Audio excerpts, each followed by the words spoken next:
नमस्ते। शब्दहरू के हुन् त? के ती किताबमा भएका सूची मात्र हुन्? बिल्कुल होइनन्। शब्दहरू त अवसरका ढोका हुन्। आज हामी यस्तै केही शब्दहरूको बारेमा कुरा गर्दैछौँ जसले करियर बनाउन मात्र होइन, दुई फरक संस्कृतिहरूबीच एउटा बलियो पुल बनाउन मद्दत गर्छ। यो केवल शब्द सिक्ने कुरा होइन, यो त सम्बन्ध बनाउने एउटा यात्रा हो। त्यसो भए एउटा मुख्य प्रश्नमा ध्यान दिउँ। कसरी केही नयाँ शब्दहरूले पुरै करियरको लागि बाटो खोल्न सक्छन्? यो साँच्चै रोचक प्रश्न हो र आज हामी यसैको जवाफ खोज्दैछौँ। ल, यो हो हाम्रो आजको यात्राको नक्सा। हामी सुरु गर्नेछौँ जागिर पाउने पहिलो चरणबाट। त्यसपछि दैनिक काममा चाहिने कुराहरू हेर्नेछौँ अनि काममा आउने चुनौतीहरू र त्यसबाट माथि उठेर सफलताको सिडी चढ्नेबारे पनि कुरा गर्नेछौँ र अन्त्यमा पुरै व्यवसाय कसरी चल्छ भन्ने ठूलो चित्रलाई बुझ्नेछौँ। ल, सुरु गरौँ हाम्रो यात्राको पहिलो अध्यायबाट, जागिर प्राप्त गर्दै। भनिन्छ नि, 1000 माइलको यात्रा पनि एउटै पाइलाबाट सुरु हुन्छ। हो, व्यावसायिक यात्रामा त्यो पहिलो पाइला भनेको सही शब्दहरू जानेर आफ्नो लागि एउटा ठाउँ बनाउनु हो। अब हेरौँ, जागिर पाउने प्रक्रियामा खासमा के हुन्छ? यो 4वटा महत्त्वपूर्ण खुड्किलाहरू जस्तै हो।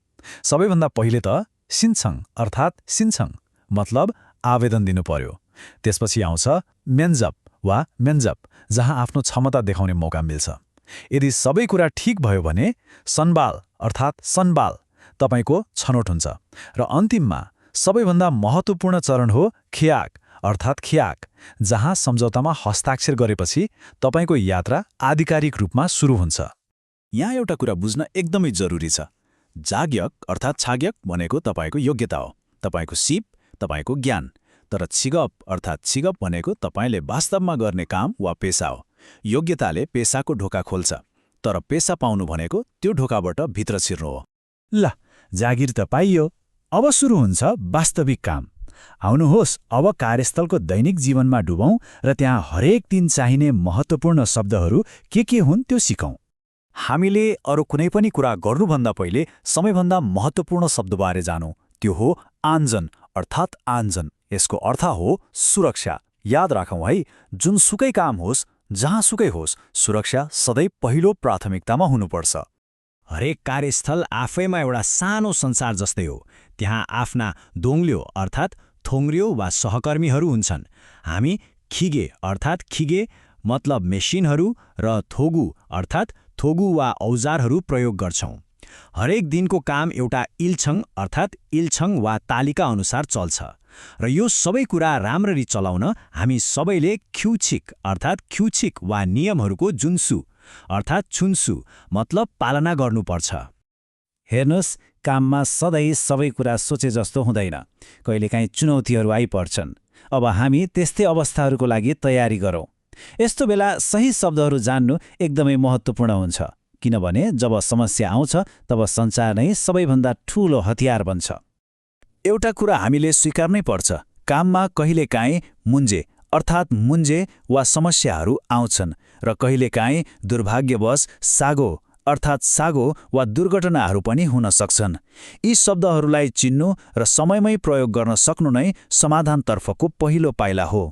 त्यसो भए समस्याहरू समाधान कसरी हुन्छन् त? प्राय यसको सुरुवात भुलमान अर्थात् पुलमान वा गुनासोबाट हुन्छ। जब कोही आफ्नो असन्तुष्टि व्यक्त गर्छ तब त्यसलाई समाधान गर्न थेछेक अर्थात् थेछेक वा उपाय खोजिन्छ। त्यसैले समस्यालाई आवाज दिनु नै समाधानको पहिलो खुड्किलो हो। कुनै पनि प्राविधिक समस्याको एउटा चक्र हुन्छ। सुरुमा केही कुरा खोज्याङ अर्थात् खोजाङ वा बिग्रिन्छ। त्यसपछि सायद कुनै ख्यङ्गो अर्थात् क्यङ्गो वा चेतावनीको सङ्केत आउला अनि हामी त्यसलाई सुरी अर्थात् सुरी वा मर्मत गर्छौँ। तर कथा त्यतिमै सकिँदैन। सबैभन्दा महत्त्वपूर्ण कुरा त येबाङ्वत मतलब भविष्यमा यस्तो समस्या फेरि नहोस् भनेर रोकथाम गर्नु।